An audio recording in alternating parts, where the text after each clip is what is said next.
just had an opportunity to speak with President Trump, and he, I would say to all my colleagues, has indicated he's prepared to sign the bill. He will also be issuing a national emergency declaration at the same time. And I've indicated to him that I'm going to support the national emergency declaration. So for all of my colleagues, the President will sign the bill. We'll be voting on it shortly. And with that, I ask the Chair to lay before the Senate the conference report to accompany House Joint Resolution 31. Okay, the news is changing in real time here. You just heard from Mitch McConnell. He says the president's going to sign the bill, but he's going to declare a national emergency. And Mitch McConnell says he supports that. Your reaction? Well, I hope the Senate acts fast before the president changes his mind again.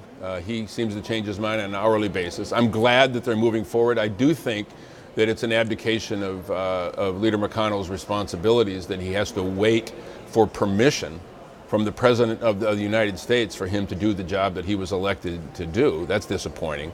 Obviously, we want to see this bill passed. We want the President to sign it. But frankly, we won't need the President's signature if the Senate delivers a vote that's based on the true support for this legislation. We won't need the President's signature if the House were to deliver a vote based on what I know to be the true support for this bill. And the fact that the president's going to make an emergency declaration, many of us have serious questions about whether or not he has that authority. It may be that Leader McConnell felt that it's something that he had to give the president in order to get permission for him to take this vote to the floor. That's a really disappointing commentary, I suppose. But if we get this bill passed and the president signs it, I guess that's a step in the right direction. But it's not a very good way to run a government. Congressman Dan Kildee, thank you very much for being with us. Thank you. Dana Bash is here with me. Your reaction to this reporting the national emergency? I mean, I think we witnessed and we were maybe even a part of real-time reporting. As you said to the congressman, news is changing extremely fast. First, we hear from Caitlin Collins that they're hearing that the president is not so sure. Manu talking to Republican senators saying, whoa, whoa, whoa, I'm not going to put my name on this. I'm not going to give you my aye vote unless I know it's actually going somewhere, that the president's going to sign it. And then Mitch McConnell, maybe he just picked up the phone and called the president and said, I need you to say yes so I can go out and I can announce it to calm everybody down, to get this through so we don't have another shutdown. I know, my mind went straight to those federal workers when you were talking about another potential shutdown. Exactly. But this was just warp speed, what just happened. And this is a move that a majority leader generally makes, to go to the Senate floor and make an announcement so that his members and members on the other side of the aisle hear it loud and clear and fall in line. And that's right, and that's what he did. But the fact that I get what the congressman is saying, that he's a Democrat trying to say that Mitch McConnell's trying to get permission, but I think it's bigger than that. That McConnell wants a big bipartisan vote. He wants Republicans to vote for this, and he wants to make sure that when he does put it on the Senate floor, it's going to get through. But this piece of the national emergency declaration, that's a big deal. That is a big deal. And is there Republican support for that even? Well, and we're going to have to dig a little bit more on this. I'm sure our colleagues are outside the Senate floor trying to talk to the majority leader as he's walking off the floor, if he does, because the fact that he said that he would support it, would not be surprised if that was part of the give and take that he had in the conversation with the president or with somebody at the White House, because Senator McConnell has been very, very clear, not just privately with the president, but publicly, that a national emergency is a terrible idea. Right. But from the president's perspective, he's getting a terrible deal, a deal that the Democrats did pretty well on, and he didn't after all this time.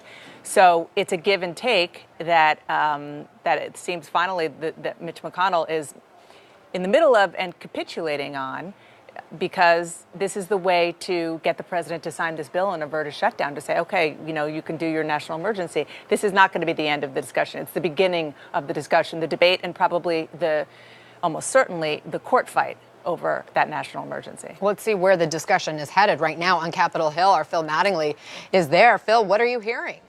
Well, in about 20 minutes, the Senate is going to hold its first vote or a series of votes to actually move forward the spending bill. And I think Dana kind of nails it. What essentially occurred, at least what we heard from the Senate Majority Leader on the floor and what I've been told from people, and to be clear, this is moving pretty fast right now, is the Majority Leader spoke to the President. The President, he was making clear that he had some reservations about the bill, as Caitlin Collins and Kevin Liptak from CNN were reporting earlier, that some people were concerned that he might not sign it at all. And Mitch McConnell moved away from his opposition to a national emergency. It was essentially a trade-off. He was opposed to a national emergency. He made clear both publicly and privately he was opposed to a national emergency.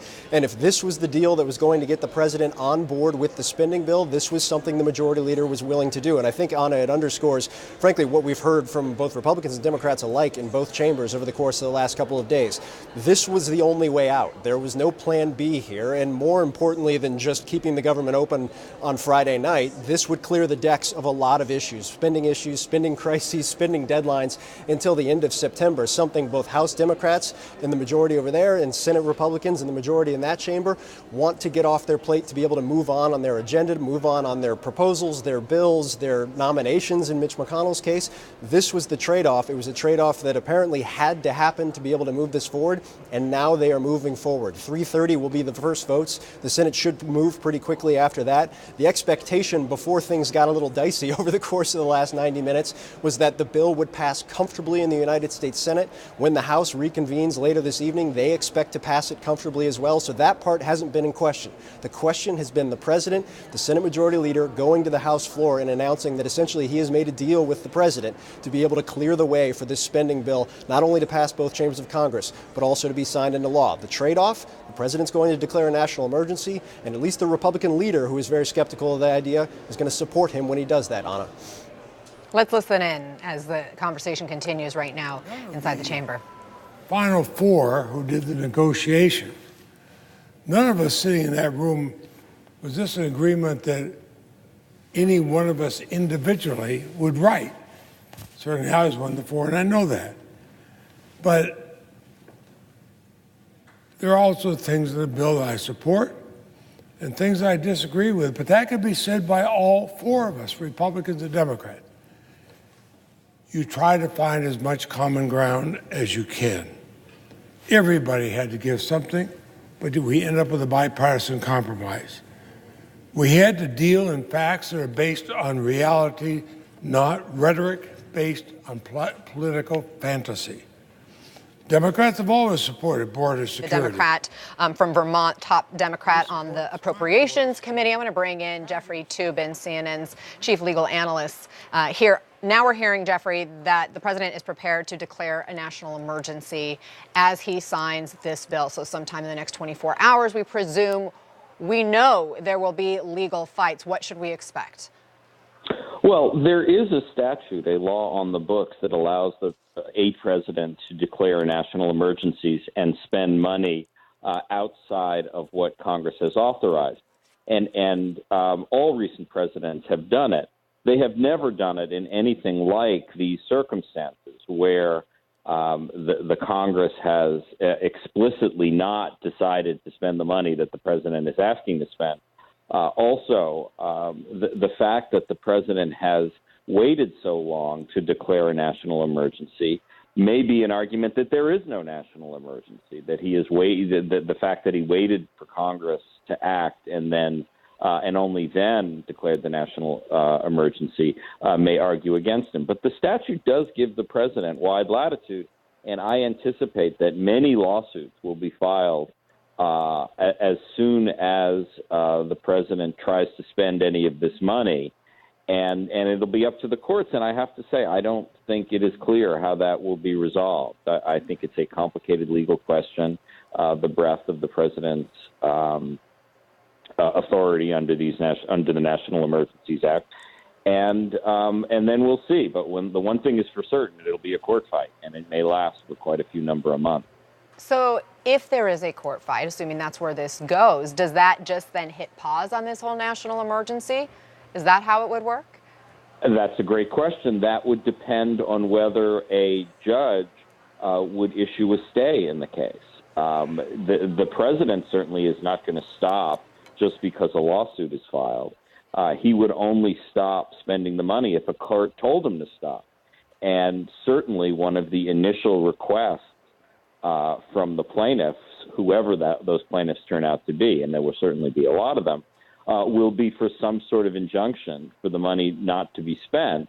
But that's a decision for the judge, and the injunction could likely be appealed to an appeals court and then probably to the Supreme Court. So every step in the legal process will be highly contested.